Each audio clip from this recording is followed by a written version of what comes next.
So we're analyzing what Rehnquist had said in Texas v. Johnson. In Texas v. Johnson, he had said that an ounce of history is worth a pound of logic.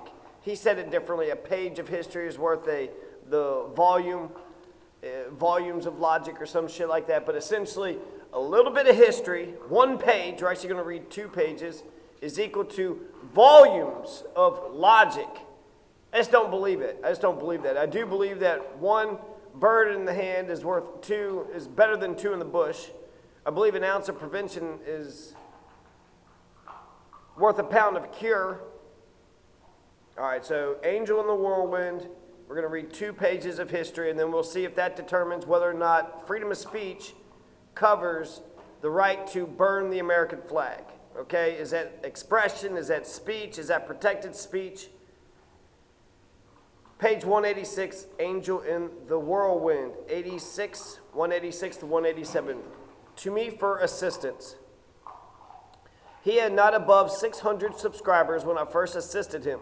We have now upwards of 1,500 and daily increasing. Payne had become a journalist. Well, how about that? Who would have thunk it? One day in Aitken's bookstore, Thomas Paine met Dr. Benjamin Rush, a prominent Philadelphia patriot. We conversed a few minutes, Rush later recalled, and I left him.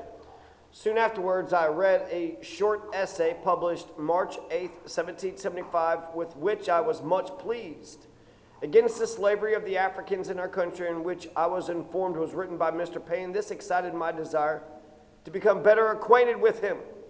Meanwhile, Paine had become the editor of Aitken's Pennsylvania magazine with a salary of 50 pounds. It's got that weird L.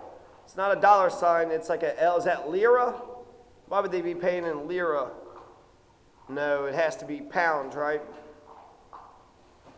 A year, 50 whatever L's a year. In emulation of Franklin's eclectic style, he wrote polemical and scientific articles, as well as numerous short items of an anecdotal kind about Alexander the Great, for example, or a piece entitled Reflections on Unhappy Marriages.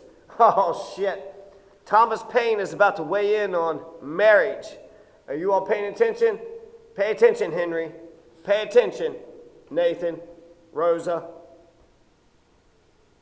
As ecstasy abates, coolness succeeds, which often makes way for indifference, and that for neglect. Sure of each other by the nuptial bond, they no longer take any pains to be mutually agreeable, careless if they displease, and yet angry if reproached, with so little relish for each other's company that anybody else's is more welcome and more entertaining. Holy shit. Can the passionate fire between romance, 2 romantic partners, sustain the goddamn institution of marriage? Does marriage help anybody? Is marriage good for anybody? I like to think that the idea of stability, to be able to raise families, marriage is good if you got, the mother and the father are partners and the whole family's a team. Our family's good. Like, you need them. The species will keep on reproducing. Feels like we're monogamous. Maybe we're only monogamous for a short duration. I don't know. Because that makes sense. When you're romantically inclined, you can't wait to see each other. And you try to be with each other. And then you appreciate each other's, moments. But then when you're married, you just have each other. And you have each other all the fucking time. And you get neglectful. And who gives a shit about you? And don't care if I'm not pleasing to you, but don't you fucking goddamn come at me. And then they eventually just hate each other so much that anybody else's company is better. Oh shit, is that goddamn Bob the Milkman? Bob the Milkman, come right in. Come right in and have a drink. Come here, Bob the Milkman.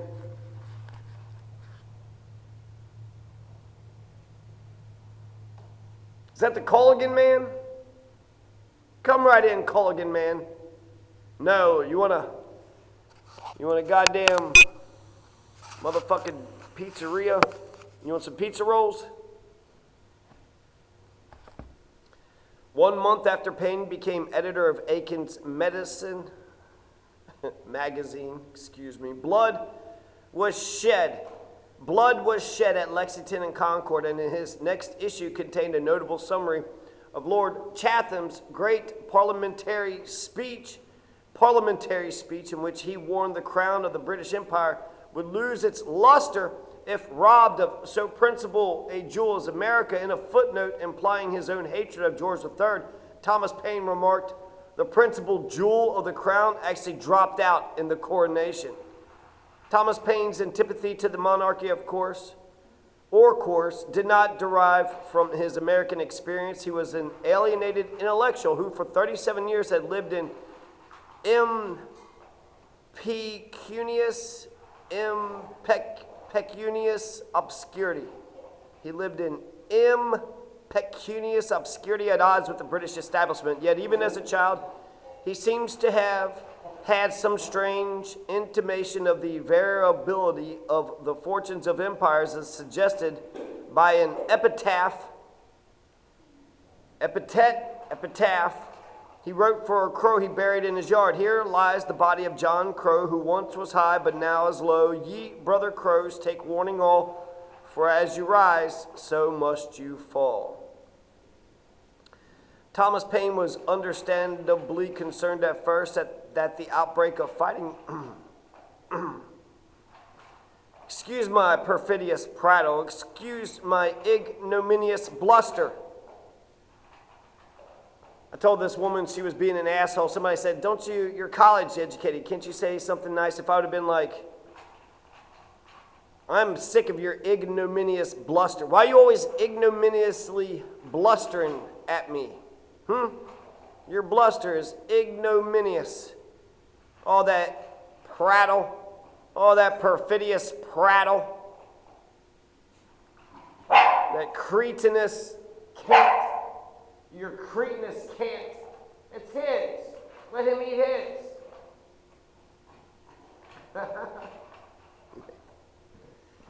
Oh, goodness gracious. Y'all want to see the dogs? Let's take a look at them, huh? All right, we'll take a quick dog break here. We got Rosa Luxemburg, and we got Spartacus, and then that's Nathan Hale. Nathan Hale's growing up pretty good. Pretty healthy, getting some food. I'm a little worried about Rosa, but she's always been skinny as shit the whole time. They both were sick for a minute. The temperature dropped and they were not feeling well. They're very lethargic. Spartacus is one of the 4 Battleborns that survived the goddamn rapids in Nevada.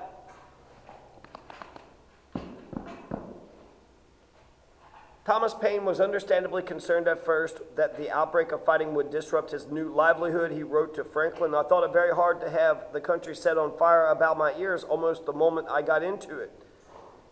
37-year-old Thomas Paine, you are a hoot. What a hoot. But then he grabbed a torch. Uh-oh. Thomas Paine is going to grab a torch. Throughout the fall of 1775, he worked on his celebrated pamphlet, which burst upon the new year, wrote Benjamin Rush, with an effect which has rarely been produced by types and paper, in a kind of eloquent but sloganeering style hitherto unknown. On this side of the Atlantic, it insinuated itself into the hearts of the people, wrote Edmund Randolph of Virginia, by arguing for independence in a way that the man in the street could understand. Many thousands of copies were printed, 120,000 by the end of the year in proportion to the population. I believe this is common sense, right? The greatest bestseller in American history. Common sense is the greatest bestseller in American history. Even bigger than the Bible. So that means Thomas Paine was bigger than Jesus. You know what the Beatles said? The Beatles said that they were bigger than Christ. And then they went down. Then they ended their careers when they said something like that. You think you're bigger than Jesus?